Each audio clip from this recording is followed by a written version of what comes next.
শেখ হাসিনার ইস্যুটা এত পলিটিক্যাল যে এখানে সুপ্রিম কোর্টের কাঁধে বন্দুক রাখবার প্রয়োজন আছে কিনা আমি ঠিক জানি না। এটা ভারত সরকার ভালো বুঝতে পারবে। শেখ হাসিনা নিজে বলছেন উনি ডিসেম্বরে আসবেন, পারলে তার আগেই আসবেন। ভারতেও এই ব্যাপারে কিছু বলছে না। ভারত বলছে সম্ভবত যেটা বলেছে কয়েকদিন আগে, যেটা তার ইচ্ছা, ওনার ব্যাপার। সরকার আপ্রাণ চাইছে যে শেখ হাসিনাকে ফেরত আনতে, তাহলে মাঝখানে বাধাটা কোথায়? এক, উনিও আসতে চাইছেন, এনারাও আনতে চাইছেন, তাহলে বাধা কোথায়? বাধাটা কে দিল? সরকার ছায়ার সাথে যুদ্ধ করছে না? এক। দুই হচ্ছে, শেখ হাসিনার কাছে যদি ভ্যালিড পাসপোর্ট থাকলে উনি যে কোনো দিন আসতে পারে। পাসপোর্ট যদি না থাকে ট্রাভেল পাস ইস্যু করবে। সরকারকে ট্রাভেল পাস ইস্যু করছে? উনি তো বলে দিয়েছেন ডিসেম্বরে আসবে, তো সরকার ট্রাভেল পাস ইস্যু করে দেখ, তাহলে তো উনি যে কোনো দিন চলে আসতে পারে। তাহলে তো আর মানে একটা সরকারের সঙ্গে যুদ্ধ ঘোষণা করার কিছু নাই, কারণ এটা একজনের ব্যক্তির ব্যাপারে কথা হচ্ছে এবং সেই ব্যক্তি নিজেও আসতে চাচ্ছেন, সরকারও নাকি তাকে আনতে চাইছে। তো হয়ে গেল, অসুবিধা তো নাই। কিন্তু ইন্ডিয়ান এক্সপ্রেস ভারতীয় পত্রিকা, একটু পত্রিকার ব্যাকগ্রাউন্ডে আমরা দেখতে চাই। ওরা আজকে একটা নতুন খবর দিয়েছে, সেখানে বলছে যে ভারতীয় আদালত সিদ্ধান্ত নেবে। এটা কি একটি নতুন মাত্রা পেল কিনা আমি ঠিক জানি না কেন তারা এটা বলেছে। রিপোর্টটা আমি পড়া হয়নি, আমি জাস্ট হেডলাইনটা দেখেছিলাম যে ভারতের আদালত উইল ডিসাইড। বাট এটা কোর্টে কি হিসাবে গেল বা কোর্টে আদৌ কিছু আছে কিনা সেটা আমার জানা নাই। তবে অনেক সময় দেখা যায় যে গভর্নমেন্ট কোর্টের কাছে একটা ওপিনিয়ন চাইতে পারে, হ্যাঁ, যে এটা সুপ্রিম কোর্ট কি মনে করে।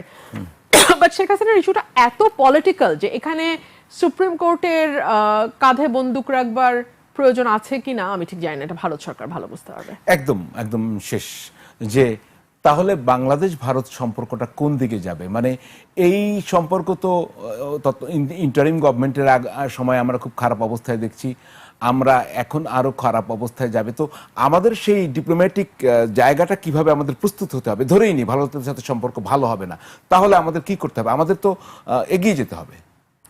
আমরা এই ব্যাপারে আমাদের জামাত আছে, এনসিপি আছে, তাদের সঙ্গে সরকার পরামর্শ করবে কি করা যায়।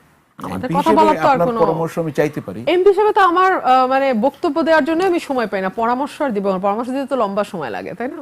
জি, আমি তো 2 লাইনের বক্তব্য দেওয়ারই টাইম পাই না। মানে কোথায়? সংসদে। তাহলে কি আওয়ামী লীগের আমলে পেতেন?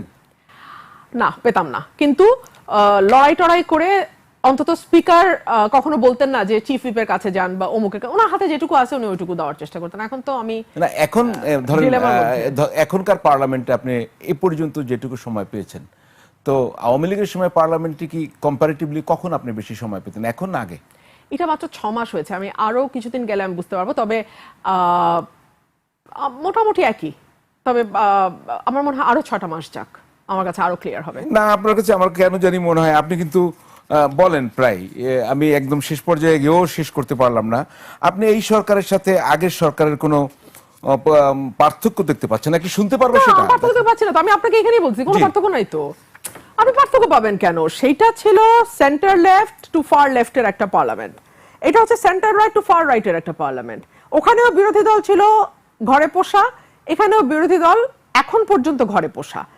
কিন্তু তখন ওখানে যে বিরোধী দল ছিল তাদের এই লক্ষ্য ছিল না যে তারা একসময় 70 থেকে 170-এ যাবে, কিন্তু এই বিরোধী দলের লক্ষ্য হচ্ছে 70 থেকে 170। যতদিন পর্যন্ত সেই ফেভারেবল কন্ডিশন না হচ্ছে ততদিন পর্যন্ত সরকারকে বড়ভাবে ডিস্টার্ব না করা, সিম্পল। জি, আপনি তো বেশ উত্তেজিত হয়েও যান মাঝে মধ্যে, কিন্তু আমার খুব ভাবতে দেখতে কষ্ট হয়।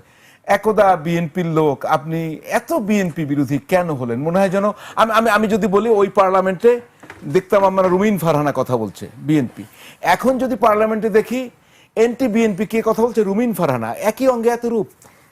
আমার মনে হয় আমার রূপটা স্ট্যাটিক, আপনাদের রূপ পাল্টায় যায়। দেখুন, আপনাদের ধারণা এরকম যে কোন একটা দল যখন আপনি করবেন তখন আপনি সেই দলটার ভুল ত্রুটি সম্পর্কে একদম কথা বলতে পারবেন। এটা এক ধরনের দাসত্বমূলক মনোভাব আমাদের মধ্যে আছে। তো ওই যে আমি বললাম, প্রধানমন্ত্রী গাড়ির পিছনে মন্ত্রী দৌড়াবে, বা প্রধানমন্ত্রী পার্লামেন্টের চেয়ারে বসলে হামাগুড়ি দিয়ে মাটির সাথে গিয়ে মিশে প্রধানমন্ত্রীর সাথে কথা বলবে। এটা আমি শেখ হাসিনার পার্লামেন্টেও দেখেছি, এটা আমি তারেক সাহেবের পার্লামেন্টেও দেখি। একেবারে হামাগুড়ি দিয়ে গিয়ে মন্ত্রী এমপিরা প্রধানমন্ত্রীর পা ধরে গিয়ে কথা বলে। বিনয় হতে পারে, হ্যাঁ, তো খুবই ভালো। মানে বিনয়টা আপনি আসলে কোন জায়গায় কতটুকু দেখাবেন, দুটো মানুষের মধ্যে বিনয় কোন পর্যায়ে যাবে আর আপনার সৃষ্টিকর্তার সামনের বিনয়টা কোন পর্যায়ে যাবে, দুটো যদি এক হয়ে যায় তাহলে বিপদ না? তো এনিহাও আমি আসলে আমার অবস্থান একই। তখনও আমি যে অন্যায় অবিচারের বিরুদ্ধে বলেছে এবং আপনাদের পত্রিকা রিপোর্ট ঘেটেই বলেছে। আমি এমন না যে নিজে মানে একেবারে নিজের পত্রিকা বের করে সরজমিনে তদন্ত করে বলছি না, আপনাদের এস্টাবলিশ নিউজ পেপারে যা বের হয় সেটার ভিত্তিতে বলছি। আজকে আমি যে রেফারেন্স গুলো দিলাম, এই যে 21 টেলিভিশন আপনার চ্যানেলে বসে আপনার চ্যানেলের রেফারেন্স দিয়ে কথা বললাম। এখন এটা যদি এখন আপনি বলেন যে অমুকের বিপক্ষে গেল, আপনি অমুকের পর, না, আমি কারো বিপক্ষে বা কারো পক্ষে না, আমি চারপাশে যা শুনি যা দেখি আমি তাই বলি। আপনি এক একজনের জন্য লাইফ সাপোর্ট বা অক্সিজেন, আমি একটু বলি, সেটা হচ্ছে যে আওয়ামী লীগের আপনি যে বয়ান ক্রিয়েট করেন, আমি সেগুলো একটু, আমার কথাগুলি আমার মুখস্থ, আমি আপনাকে বলতে পারি, দেখানোর দরকার নেই। বলেন। আমাকে খালেদ মহিউদ্দিন প্রশ্ন করছিল যে আপনি গুপ্ত আওয়ামী লীগ কিনা, কিংবা আপনি আওয়ামী লীগকে ফিরায় আনতেছেন কিনা, কিংবা অনেকে বলে আপনার বয়ানের কারণে আওয়ামী লীগ ফিরবে। তখন আমি তার প্রশ্নের জবাবে বলছিলাম যে আমি তো তাহলে লাইফ সেভিং মেশিনের মতো, যখন বিএনপি আইসিইউতে যায় আমি তাকে বাঁচাই, যখন আওয়ামী লীগ আইসিইউতে যায় আমি তাকে বাঁচাই। ব্যাপারটা আসলে আওয়ামী লীগ বা বিএনপি না, আমি আমার সাদা চোখে যা দেখি আমি সেটাই বলি। এখন মুশকিল হচ্ছে আমরা এত ধান্দাবাজির সমাজে বাস করি, এত মিথ্যা সমাজে বাস করি, এত ফেক সমাজে বাস করি, এত তেলবাজের সমাজে বাস করি, এবং এত অল্পতে আমরা আমাদের আত্মা বিক্রি করি। জি, আমি খুব বুঝে শুনে খুব শক্ত একটা শব্দ বলেছি, আমরা আত্মা বিক্রি করি খুব সস্তায়। সেই কারণে আমাদের ভূমিকা বা আমার মতন মানুষের ভূমিকা আপনাদেরকে সবসময় এক ধরনের ডিলেমার মধ্যে ফেলে, এবং সেটা ফেলতে গিয়ে আপনারা কখনো বলেন আমি গুপ্ত, কখনো বলেন আমি সুপ্ত, কখনো বলেন আমি এই দল, আমি ওই। ভাই, আমি কোনো দলের না, আমি বাংলাদেশের মানুষ যা বলে, অসংখ্য মানুষ, কোটি কোটি মানুষ যা বলে, সেই কথাগুলো আমি এখানে বলি। পার্থক্য হচ্ছে ওনাদের আওয়াজটা আপনাদের পর্যন্ত যায় না, আর ওনাদের আওয়াজটা ওখান থেকে এনে আমি এখানে বলি। বিএনপির সময় আমি তাই বলছি, আওয়ামী লীগের সময় আমি তাই বলতাম, ইন্টারিমের সময় আমি তাই বলেছি। কেউ কেউ বলছেন যে আপনার রাজনৈতিক একটি পরিবর্তন হতেও পারে, এখনো তো স্বতন্ত্র, সেটি কখনো আওয়ামী লীগের দিকে হতে পারে। আমি আবারও প্রশ্ন করি, গুপ্ত জামাত কেন হলেন না? মানে যদি গুপ্ত হনই তো সেটা কেন না? আমি তো গুপ্ত বলে স্বীকারই করছি না, এখন জামাত না কেন, আওয়ামী লীগ না কেন, এই প্রশ্নই তো অবান্তর। না, আপনাকে এটা বলার কারণও আছে। যেমন ধরেন, আপনি মনে করেন আপনার সিক্স সেন্স বলে যে শেখ হাসিনা দেশে ফিরে আসবে, আমি একটু দেখি তো সেটা আছে এখানে। এই সরকার 5 মাস সময় পাবে কিনা এটা নিয়ে তো ভয় লাগছে এখন, কারণ 3 মাস যেতে না যেতেই যেই সরকারের প্রধানকে ভুয়া ভুয়া শুনে গাড়িতে গিয়ে লুকাতে হয়, সেই সরকার আর কয় মাস চলতে পারবে এই দেশে? এটা তো একটা প্রশ্ন। আচ্ছা, এটা দেখালো যে এখানেই বলছিলেন সরকার 5 মাস থেকে কিনা সন্দেহ, অলরেডি সরকারের 6 মাস। এটা নিয়ে আমরা কথা বলবো। আর একটা ভিডিও ছিল, কি দেখানো যাবে? হ্যাঁ, যে আপনার, জি দেখি। ওনার বাংলাদেশের রাজনীতিতে দীর্ঘদিনের অবদান আছে, এবং ওনার পরিবারকে সপরিবারে হত্যা করা হয়েছে, এবং বাংলাদেশের স্বাধীনতা সংগ্রামের তখন আওয়ামী লীগ ছিল একমাত্র রাজনৈতিক দল। তো সকল কিছুর বিবেচনায় ওনার বয়সও হয়েছে। বাংলাদেশে যদি উনি ফিরে না আসেন, ওনার দলের অবস্থা কি দাঁড়াবে, বা ওনার এতদিনের যে রাজনৈতিক ইতিহাস সেটারই বা কি দাঁড়াবে, এই সকল কিছু বিবেচনায় আমার কমন সেন্স বলে উনি ফিরে আসবে। জি, আপনি শুনছেন, আমি একটু বলবো। আপনি বলছেন যে ওনার রাজনৈতিক দলের দীর্ঘ ইতিহাস আছে, সংগ্রাম আছে, ওনার বয়স হয়েছে, উনি না আসলে দলটি আর দাঁড়াতে পারবে না।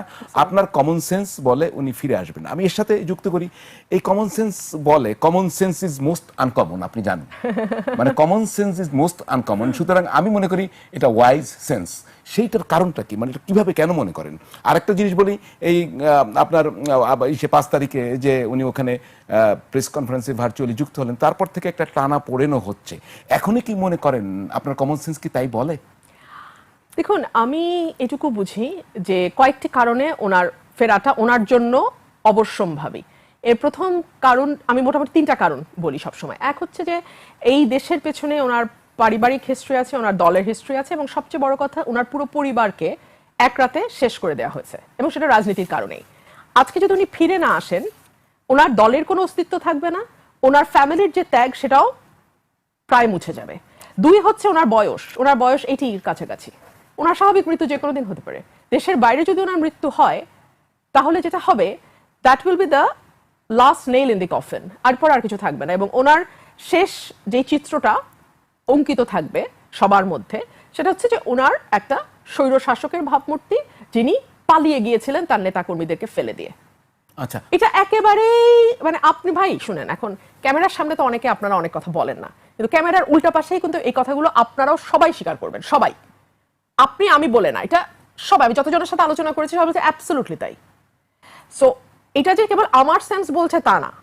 আমি যখন নন পলিটিক্যাল পার্সনের সঙ্গে আলাপ করি, আমার কলিগরা আছেন, আমার ফ্রেন্ডসরা আছে, তারা ম্যাক্সিমামই নন পলিটিক্যাল। প্রতিদিন সকালে আমি কোর্টে যাই, আমার পাশে অনেক লয়াররা বসেন, সামনে পেছনে অনেক লয়াররা বসেন, দেশ নিয়ে আলোচনা হয়, আলাপ হয়। ওনারা যখন প্রশ্ন করেন, আমি যখন প্রশ্ন করি, ওনারা সবাই বলেন যে হ্যাঁ, মানে আমাদের কমন সেন্স তো তাই বলে। জি, তো এই সংক্রান্ত একটাই প্রশ্ন, ওনার তো বাংলাদেশের আদালত ট্রাইব্যুনালে মৃত্যুর আদেশ হয়েছে, ফাঁসির দণ্ড হয়েছে। তো একজন লোক যদি জানে যে দেশে আসলে ওনার ফাঁসি কার্যকর হবে, তো দেশে আসলে তো ফাঁসি কার্যকর হবে, উনি কেন আসবেন? দেখুন, it's a complicated political situation. ফাঁসি কার্যকর হবে আপনি মানে এভাবে আমরা আসলে বলতে পারি না, কারণ প্রেসিডেন্টস আছে। এবং আমি দেখলাম সরকার তরফের আইনজীবীও বোধহয় একই কথা বলেছেন যে ওনাকে for the greater interest of justice তাকে ট্রায়াল ফেস করতে দেয়া হবে। তো এই যে গ্রেটার ইন্টারেস্ট অফ জাস্টিস, সেটার একটা ভূমিকা আছে, এক, আন্তর্জাতিক একটা ভূমিকা আছে, দুই, তিন হচ্ছে আওয়ামী লীগ বড় দল, সুতরাং তাদের দলেরও একটা চাপ থাকবে। সো মানে এটা তো আর আসলে কুদ্দুস বা রহিম না যে আপনি ধরলেন আর ফাঁসি দিলেন। হ্যাঁ, কারণ আমি আমার আইন অঙ্গনের 25 বছরের অভিজ্ঞতায় আমি দেখেছি যে বাংলাদেশের মতন দেশে কুদ্দুস আর রহিমের বিচার যেভাবে হয়, আপনার বিচার সেভাবে হবে না, হয় না। হ্যাঁ, সো সুতরাং এখানে আপনি যদি তাকে XYZ হিসেবে ধরে নিয়ে কথা বলেন তাহলে সেটা একরকম, কিন্তু বিষয়টা তো এরকম না। আর ট্রাইব্যুনালের নিজেরই প্রেসিডেন্ট আছে, জামাতের একজন নেতা সম্ভবত 5 আগস্টের পরে ওনার কিন্তু ফাঁসি হয়ে গেছিল, পরে আবার তিনি অ্যাপিলের সুযোগ পাচ্ছেন এবং খালাস হয়ে এখন পার্লামেন্টে উনি আসেন। সো এই প্রেসিডেন্টস কিন্তু অলরেডি ক্রিয়েট হয়ে গেছে। সো একটা প্রেসিডেন্ট নজির যখন ক্রিয়েট হয়ে যায়, অটোমেটিক্যালি পরের মামলাগুলো সেই কোর্স অফ অ্যাকশনই ফলো করে। জি, আপনি তো প্রধানমন্ত্রী কবে হবেন? কেন জিজ্ঞেস করছি বলবো, প্রধানমন্ত্রী কবে হবেন? আপনার তো মনে আছে নিশ্চয়ই, একটা টক শোতে আপনাকে আমি দোয়া করেছিলাম যে আপনি যেন প্রধানমন্ত্রী হন। হচ্ছেন কবে? আমি জানি আপনি কেন প্রসঙ্গটা তুলেছেন, সেটার একটা ব্যাখ্যা আমি দেই। আচ্ছা, আপনি ব্যাখ্যা দেওয়ার আগে আমরা কি দেখাতে পারবো যে আমরা প্রধানমন্ত্রী হওয়ার স্বপ্ন দেখে একটু দেখি? জি, আমরাও প্রধানমন্ত্রী হবার স্বপ্ন দেখতে পারি। আমাদের এটুকুই যথেষ্ট যথেষ্ট যথেষ্ট। আমরাও প্রধানমন্ত্রী হওয়ার স্বপ্ন দেখতে চাই। আমি প্রশ্ন করছি আপনাকে, প্রধানমন্ত্রী কবে হচ্ছেন? স্বপ্নটা কিভাবে বাস্তবায়ন করবেন? দেখুন, পৃথিবীর যেই দেশেই আপনি রাজনীতির সঙ্গে যুক্ত হন না কেন, আপনার লক্ষ্য থাকবে আপনি একদম টপে প্রধানমন্ত্রী বা সরকার প্রধানের দায়িত্বে যাবেন। বাংলাদেশ খুব বিরল দেশগুলোর একটা, যেখানে বিশেষ পরিবারে জন্ম না নিলে প্রধানমন্ত্রী হওয়ার স্বপ্ন দেখাটা অপরাধ, ব্লাসফেমির মতোই অপরাধ। সো এরকম একটি দেশে দুর্ভাগ্যজনকভাবে আমরা যারা রাজনীতিতে জড়িয়ে যাই, আমাদের স্বপ্ন খুব বেশি হলে মন্ত্রিত্ব পর্যন্ত, কিন্তু মন্ত্রিত্বের ব্যাপারে কারো কারো রিজার্ভেশন থাকতেই পারে। সবাই যে প্রধানমন্ত্রীর গাড়ির পেছনে দৌড়ানোর মানসিকতা থাকবে তেমন তো নাও হতে পারে, তাই না? কিংবা ধরুন প্রধানমন্ত্রী যখন তার আসনে বসবেন সংসদে, হাঁটু গেড়ে পায়ের সামনে বসে ফিস ফিস করে প্রধানমন্ত্রীর নেক নজর পাওয়ার জন্য কাকুতি মিনতি করবে এই মন্ত্রীরা, এরকম মন্ত্রী হওয়ার ইচ্ছা কারো কারো নাও থাকতে পারে, তাই না?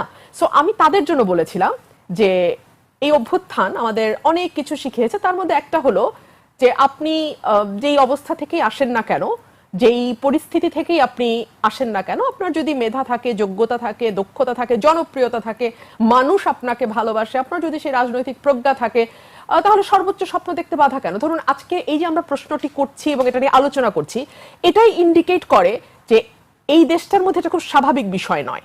কেন নয়? বিকজ আমরা ধরেই নিয়েছি এবং এটা আমাদের মজ্জাগত। দেখুন, সেই মোগল আমলের মতো রাজার ছেলে রাজা হবে, রাজার পরিবারের বাইরে আসলে কেউ শাসক মানে রাষ্ট্র পরিচালনার দায়িত্বে যেতে পারবে না। সেই জায়গাটা থেকেই তো এই প্রশ্নটা, তাই না? না হলে একজন রাজনৈতিক কর্মী, সে যেই দলেরই কর্মী হোক, তার তো সর্বোচ্চ স্বপ্ন থাকারই কথা, এবং সে হতেও পারে। সেটা আপনি যদি ওয়েস্টার্ন ডেমোক্রেসির দিকে তাকান, এটা কি অমুকের ছেলেই প্রধানমন্ত্রী হবেন, এরকম উদ্ভট গণতান্ত্রিক দেশ তো আসলে পৃথিবীতে নাই। আপনি কি স্বপ্ন দেখেন প্রধানমন্ত্রী হওয়ার? আমি মনে করি স্বপ্ন দেখার অধিকার প্রত্যেকের আছে। আপনার সেই যোগ্যতাও আছে? সেটা মানুষ বিচার করবে। কার যোগ্যতা আছে কার না, এটা তো মানুষ বিচার করবে। স্বপ্ন দেখতে তো বাধা নেই। আমি মনে করি কারোরই বাধা নেই। এবং যারা রাজনীতি করে, আচ্ছা, যারা রাজনীতি করে তাদের কাছে, আমার কাছে মনে হয় যে তাদের হাতে অপশন খুব বেশি নাই। এক হচ্ছে আপনি স্টিয়ারিং এ গিয়ে আপনি যেরকম বাংলাদেশ তৈরি করতে চান, স্বপ্ন দেখেন, সেটা বাস্তবায়নের জন্য কাজ করা। আর আরেকটা হচ্ছে পাবলিক ইন্টেলেকচুয়াল হয়ে কি হওয়া উচিত কি হওয়া উচিত না সেটা নিয়ে আলাপ দেয়া, বয়ান তৈরি করা। সো আমার কাছে মনে হয় রাজনৈতিক কর্মী, প্রতিটা কর্মীরই এই স্বপ্ন থাকা উচিত যে আমি আমার স্বপ্ন বাস্তবায়ন করব। তো আপাতত তো এই মেয়াদে আপনি প্রধানমন্ত্রী হতে পারছেন না, কিন্তু রাষ্ট্রপতি পদে তো দাঁড়াতে পারতেন, সেটা কেন দাঁড়ালেন না? দেখুন, আমরা 70 অনুচ্ছেদ নিয়ে যাই বলি না কেন, আমাদের মাননীয় চিফ হুইপ মহোদয় বলে দিয়েছেন দলের বাইরে ভোট দিলে কিন্তু খবর আছে। সো এই রাষ্ট্রপতি নির্বাচনটাও তো একটা অনর্থক কালক্ষেপণের বাইরে কিছু নয়। জি। হ্যাঁ, কারণ যিনি বিরোধী দল থেকে দাঁড়াচ্ছেন তিনিও জানেন যে তার হাতে আসলে ৭৭টার বেশি ভোট নাই, আর মহিলা কতগুলো ভোট ধরলে ৮০টা ৮২টা ভোট হয়তো তিনি পাবেন। আর যিনি সরকার দলের তরফ থেকে দাঁড়াচ্ছেন তিনি জানেন যে বাকি ২৩০টা ভোট তার। সো তাহলে তো আসলে এখানে নির্বাচন হওয়াটারই বা কি আছে, আর ভোটাভুটিরই বা কি আছে। আপনি ওই একই অনুষ্ঠানে বেশ কিছু কথা বলেছেন যে ৫ই আগস্টের আগে টপ লেভেল থেকে ফোন আসতো। আমরা ভিডিওটা কি আর দেখার দরকার আছে? মনে হয় না। একটু দেখি, টপ লেভেল থেকে ফোন আসতো, একটু আমরা সংক্ষেপে দেখি। একটা মিটিং এ লোক জমায়েত করতে গেলে একেবারে টপ মহল থেকে ফোন আসতো, রুমিন আপনি একটু মিটিংটাতে যান। যাক, আমাদের আর দেখতে হবে না, এটি যথেষ্ট। টপ লেভেল থেকে আপনার কাছে ফোন আসতো, তখন তো আপনি বিএনপি করতেন, তখন তো আর স্বতন্ত্র ছিলেন না। বলবো আরো কথা আছে আপনার ব্যাপারে। এই টপ লেভেল বোঝাতে কি বোঝেন? আপনাকে কি করতে বলতো? মিটিং অ্যাটেন্ড করার জন্য ধরেন আমাকে গাইবান্ধায় পাঠানো হচ্ছে, আমাকে কিশোরগঞ্জে পাঠানো হচ্ছে, আমাকে কুমিল্লায় পাঠানো হচ্ছে। কারণ কি তখন বিএনপি নেতা কর্মীরা থাকে ডোবার নিচে, ওরা তো উপরে ভাসে না, ভাসলেই পুলিশ ধরবে। সো আমি গেলে কিছুটা ক্রাউড ইজি হয় অ্যারেঞ্জ করা, আচ্ছা ঠিক আছে আপাকে আমরা টিভিতে দেখি। সো ওই ক্রাউডটা তৈরি হয়, যেটা আলহামদুলিল্লাহ মানুষের ভালোবাসা না হলে তো আসলে রাজনীতি করে লাভ নাই। সো ভালোবাসাটা থাকে, মানুষের ছিল ভালোবাসা। সো সেই ক্রাউডটা যাতে থাকে সেই কারণেই মহাসচিব বেশ কয়েকবার ফোন করে বিভিন্ন জায়গায় প্রোগ্রাম করার রিকোয়েস্ট করেছেন। সো এটা আমি মনে করি এটা কোনো অন্যায় না, এবং এটা হওয়াই উচিত। একটা কেউ যদি দলে থেকে মনে করে যে সে মিটিংটাতে গেলে ভালো হবে মিটিংটা, ওয়াই নট, অফকোর্স। আপনি বলছিলেন যে সিঙ্গাপুর, মালয়েশিয়া, আমেরিকান, লন্ডনের নাম্বার, সেটা কি? সেটা হচ্ছে আমাদের বড় বড় নেতাদের ফোন নাম্বার। এটা তো আমি ক্লিয়ার করেই বলেছি, আমি তো আসলে আনক্লিয়ার কথা বলি না, আমি তো অস্বচ্ছ কথা বলি না। আমি বলেছি যে বড় বড় নেতাদের দেশি নাম্বার তো ছিল না ভাই। কেউ আমেরিকার, কেউ সিঙ্গাপুর, কেউ ব্যাংককের নাম্বার ব্যবহার করতেন। এবং কেন করতেন?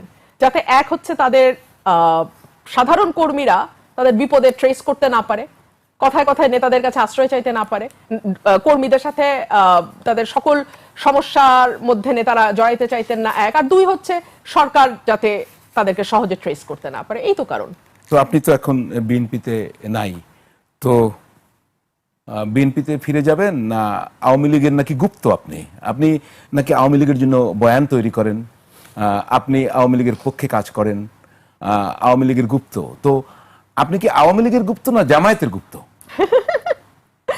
গুপ্ত এমন একটা বিষয় যেটা আমার ক্যারেক্টারিস্টিক্স এর সাথে যাই না।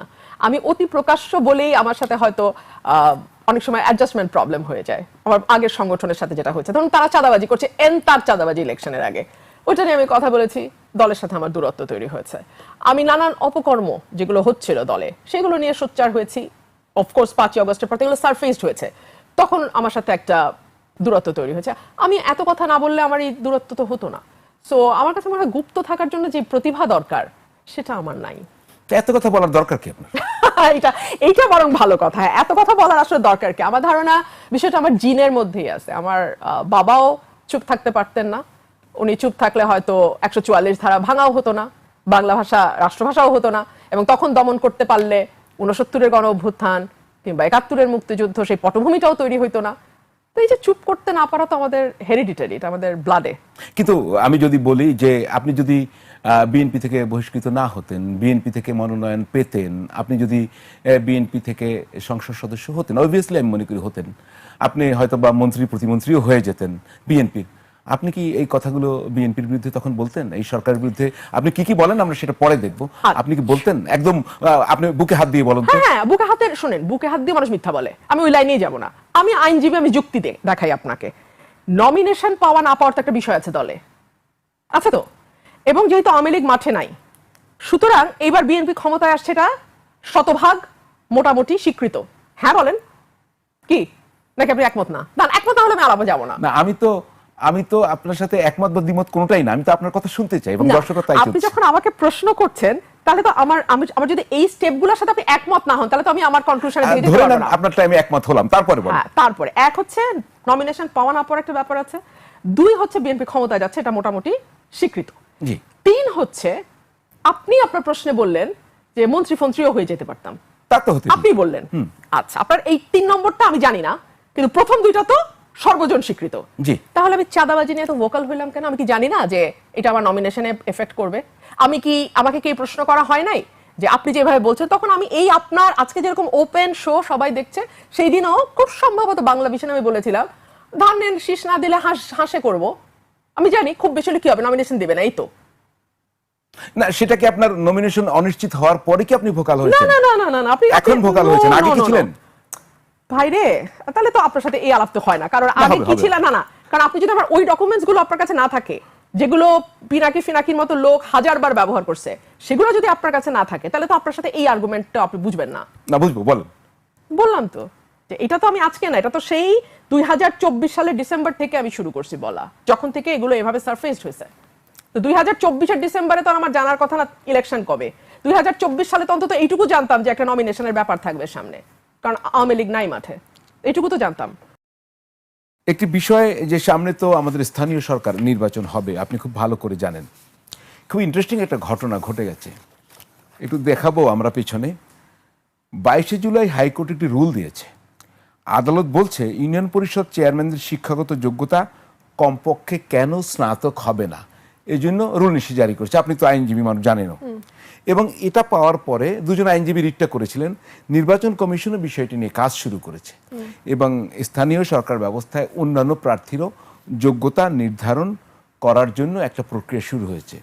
এটার মোটামুটি ধরেন আপনি একটু আগেই কিন্তু বিভিন্ন যোগ্যতা নিয়ে প্রশ্ন তুলছেন যে যারা সরকার চালাবে, রাষ্ট্র চালাবে, এইটা কি ইউনিয়ন পরিষদ থেকে কোন পর্যন্ত এটা যাওয়া উচিত আপনি মনে করেন? মানে এভাবেই থাকলে হবে কিনা? না, যদি শিক্ষাগত যোগ্যতার প্রশ্ন আসে, সেই সঙ্গে অন্যান্য যোগ্যতার প্রশ্ন যখন আসে, স্থানীয় সরকারের সবচেয়ে ক্ষুদ্র ইউনিট হচ্ছে ইউনিয়ন পরিষদ, তারপরে উপজেলা পরিষদ, জেলা পরিষদ, এই করে করে সেন্ট্রাল পর্যন্ত। তো যদি এই প্রশ্ন ইউনিয়ন পরিষদ লেভেলে আসে, তাহলে তো সেটা ধাপে ধাপে সামনের দিকে যাওয়ার কথা। ধরুন সংসদ সদস্য হওয়ার জন্য কোনো শিক্ষাগত যোগ্যতার কথা বলা নাই। আমার কাছে মনে হয় দিস ইজ ডেঞ্জারাস। এই কারণে ডেঞ্জারাস যে একজন সংসদ সদস্যের আইন প্রণয়ন করার একটা মুখ্য ভূমিকা পালনের বিষয় থাকে, এবং আইন প্রণয়নের জন্য আপনার মিনিমাম হলেও কিছু পড়াশোনার প্রয়োজন হয়, আন্ডারস্ট্যান্ডিং, বোঝাপড়ার দরকার হয়।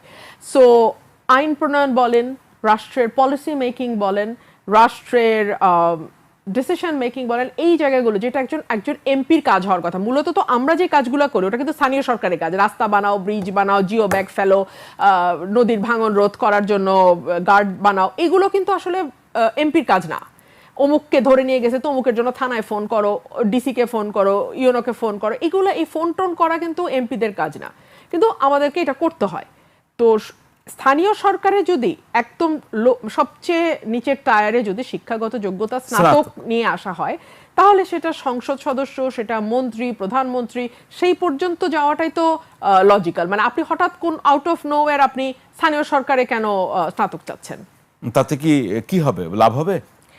যদি জাস্ট একটা রুল দিয়েছে, তো রুল হিয়ারিং এর পরে যদি রুল অ্যাবসলিউট হয়ে যায়, হাইকোর্ট যদি মনে করে রুল অ্যাবসলিউট করবে, তারা করতে পারে, তখন স্নাতকটা বাধ্যতামূলক হবে। এবং তখন যেটা হবে যে ডেফিনেটলি নির্বাচন কমিশন হয়তো অ্যাপিলে যাবে, এবং অ্যাপিলে গেলে কি হয় সেটা তো সময় বলবে।